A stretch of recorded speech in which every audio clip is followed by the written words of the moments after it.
Hello, friends! Today we're diving into an incredible slime challenge. I'm going to color and completely mess up a huge amount of slime glue, mixing it with all kinds of dyes and ingredients. And to make it even more fun for you, listen to the stories and let me know which one you think is the scariest. There were 3 girls named Taylor, Susan, and Jamie. One cold winter evening, they were walking home from school together when they decided to take a shortcut through the woods. It was raining and the girls huddled together under an umbrella. The path they took followed a crooked stream that ran through the woods. The light was quickly fading and a fine mist settled over everything. The woods were eerily silent, and in the gloom, the branches of the trees looked like gnarled claws reaching out to grab them. All of a sudden, the girls spotted something that made them stop in their tracks. Up ahead, they saw a figure crouched at the edge of the stream. When they went closer, they realized it was a woman. She was bending over and washing her clothes in the water. The woman was creepy looking. She wore a ragged gray shawl and her long black hair hung down over her face. The clothes she was washing were stained with blood and the water in the stream was running red. The girls gasped in horror at the shocking sight and they ran off, stumbling over roots and branches and tree stumps until they finally reached Jamie's house. The terrified girls told Jamie's mother what they had seen. "That sounds like the Bean Nide," Jamie's mother said.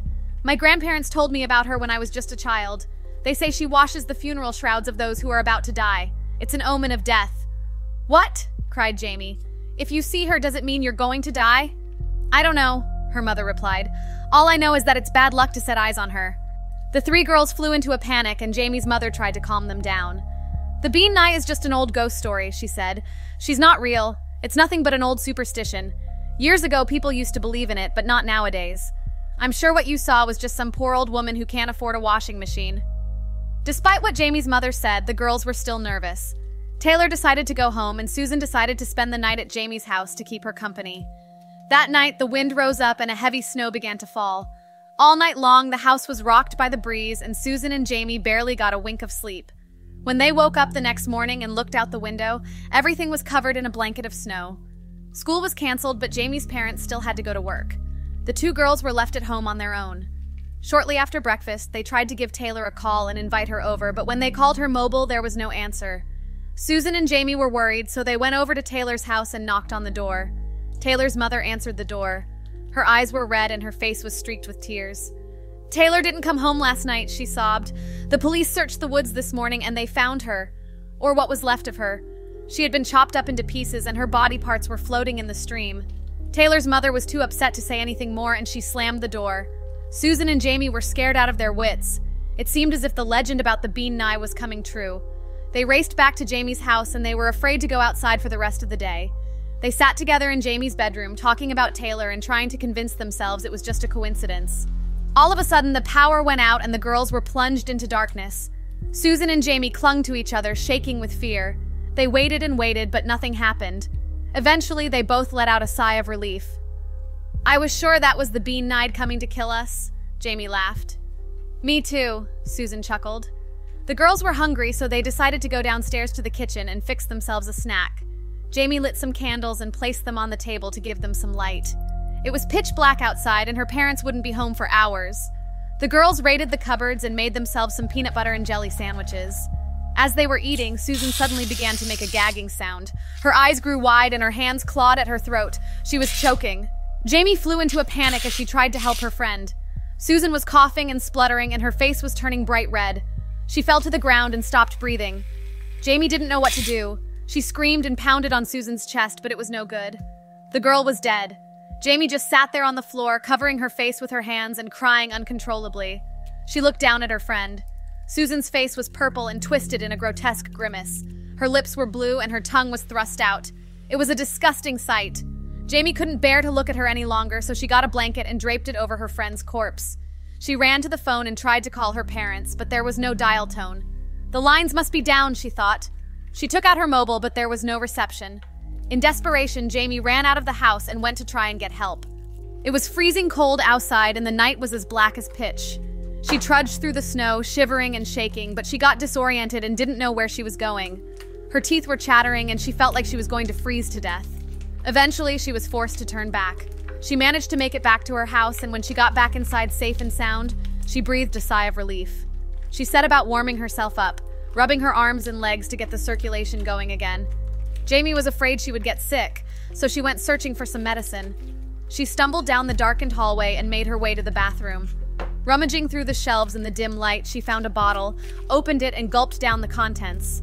All of a sudden, she began coughing and spluttering. A horrible pain shot through her whole body. She felt like her throat was burning. Her stomach felt like it was being torn apart from the inside. The room began to spin and she fell to the ground, writhing around in excruciating pain. Just then, the lights came back on. Jamie looked down at the bottle she was holding in her hand. Through her blurred vision, she could just about make out the label. To her horror, she realized that what she drank wasn't cough syrup at all.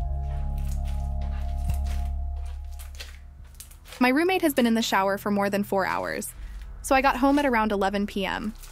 Late night at the office turned into an even later night at the bar. About 4 drinks deep at this point, and I'm tired, just about ready to fall asleep as I stumble through the doorway. I lay down on the couch and reach for my bag of joints and spark one up as I pull YouTube on my laptop. I'm in the middle of watching some luxury cruise tour, close passing out when I hear the front door open. I sit up and turn my head slightly, just enough to see my roommate coming in. He hangs his jacket in the closet and doesn't say anything and walks slowly to his room, which is normal enough. I'd been living with him for about 3 months, long enough for me to pick up on most of his tendencies. The guy really doesn't talk unless spoken to, which was far from a problem for me. He also generally kept things clean on his end, never causing much in the way of problems. I really couldn't complain. So I go back to watching YouTube, and about 5 minutes later, I hear the shower in his room turning on. Once again, nothing strange. At this point, I'm watching bare-knuckle boxing highlights with my eyes half open, maybe 1 or 2 minutes away from passing out. I remembering waking up in darkness, my head hurting, my throat dry as hell. I sat up slowly, waiting for the grogginess to settle into something manageable. Once it did, I grabbed my phone, checked the time. Around 3:30 a.m. from what I remember. I was starving, and so I got up, began walking towards the fridge. And then I noticed it, a soft but ever-present noise in the background. It took me a few seconds to really recognize what it was. The shower. Suddenly, the events of last night began replaying in my head. Drinking at the bar, Ubering home, laptop, couch. My roommate coming home. The shower turning on.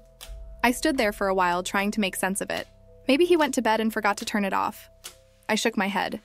There's no way that happened, I thought. Maybe he slipped and fell.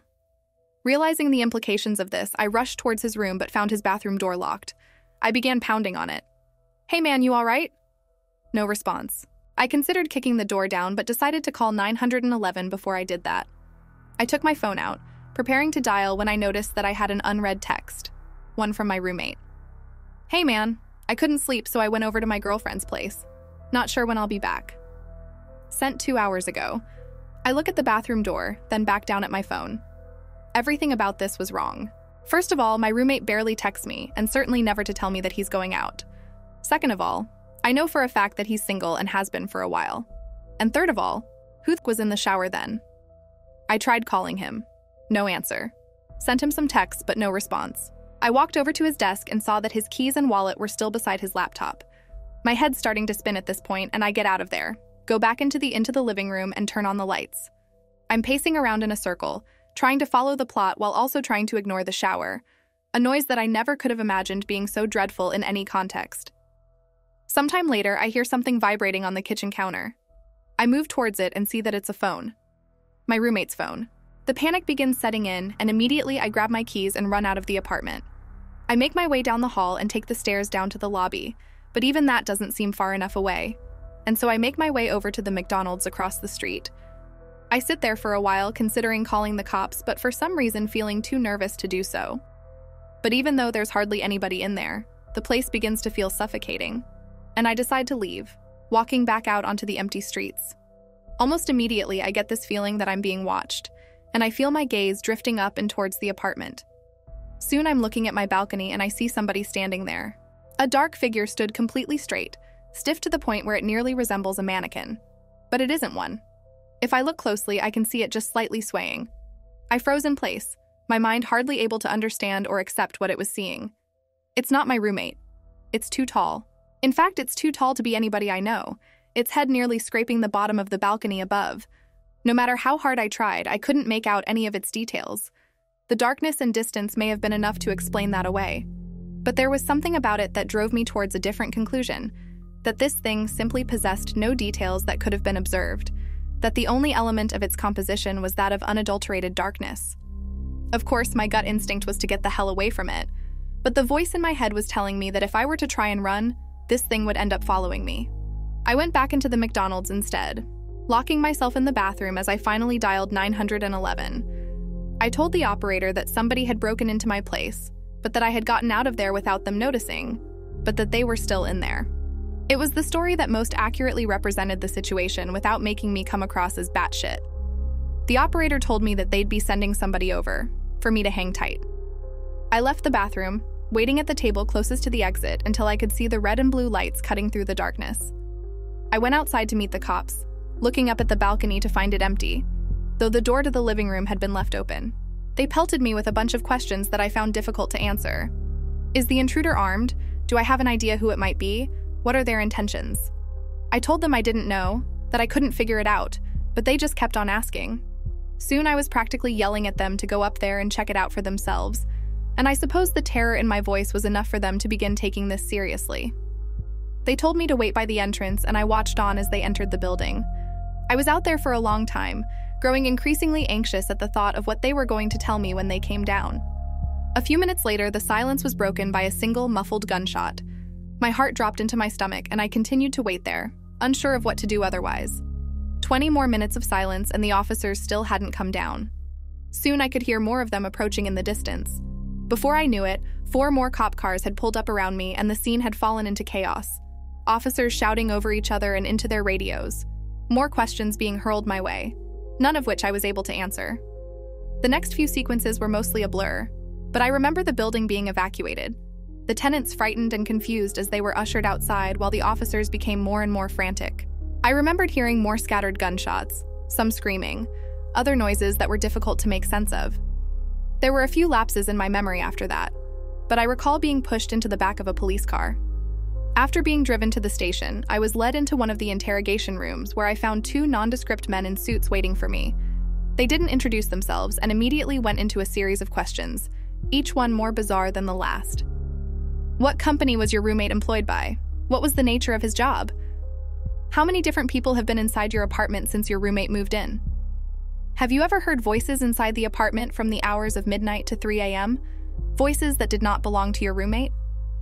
Have you ever seen a circle of people standing outside of the apartment from the hours of midnight to 3 a.m.? People that were exceptionally tall. And one of the most unsettling ones, have you ever seen somebody standing at the foot of your bed upon waking up between the hours of midnight to 3 a.m., only for them to disappear moments later? If so, do you remember what they looked like? Any distinct features? As they continued probing me, my mind began conjuring up some of the strange shit that had happened after my roommate had moved in.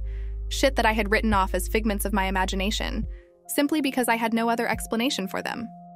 I did hear the voices, always coming from the room next to mine where my roommate slept. I was always so tired when I heard them, but I do remember it either sounding like a young woman or a man with an extremely deep voice. I could never make out any words. It always sounded like gibberish. And then there was that one time where I went to the bathroom in the middle of the night. Still half asleep, I didn't bother turning the lights on as I entered. But as my eyes began adjusting to the dark, I could have sworn that somebody was already sitting on the toilet. Somebody extremely tall. Of course, when I turned on the lights, nothing was there. It was easy to chalk it up as a product of late-night drowsiness at the time, and I had never really thought about it since. After doing my best to give them useful information, the suits spent a good few minutes taking notes on their phones. Once they were done, they sat up quickly, told me that they'd be in touch before leaving the room. A cop came in a few minutes later and told me that since I couldn't return to the apartment, they would set me up in a nearby hotel until they were able to get the situation under control, and that I should stay put until they gave me a call. What happened? I asked him. What did you guys find up there? He stared at me for a long time, not as if he were deep in thought, but as if he held deep aversion for what he was considering telling me. Eventually, he just shook his head. I don't know, he said. I really don't know. I nodded, tried to smile, though I'm sure it didn't come across very well. It's the next day now and I'm in the hotel. Of course I couldn't sleep, couldn't really eat. The officer hasn't called me yet. When I try searching up information about the evacuation on the internet, all I can find are articles claiming that it was due to a fire.